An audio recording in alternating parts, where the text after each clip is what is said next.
about two aspects of the exhibition. One is the agenda, and the other is the title, and one can distinguish, between the two.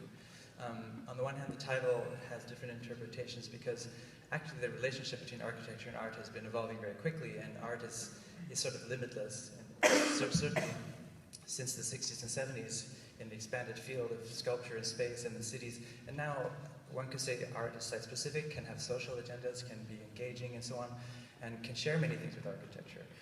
The question is not so much the difference between the result, but the disciplinary aspect and the approach and so on.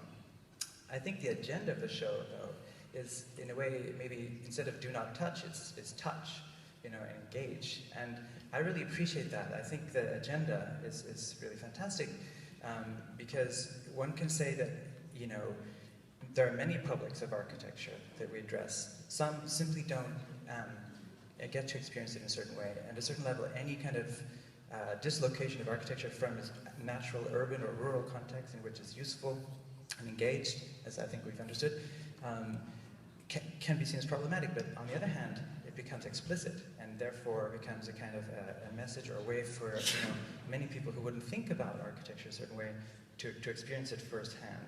And so, I mean, for us, the idea of disobedience, which is always important, when we created our aluminum bulbs, sure, the material has to do with the budget and trying to make as much as possible with the budget, so the lightness comes into play, and that's a great constraint.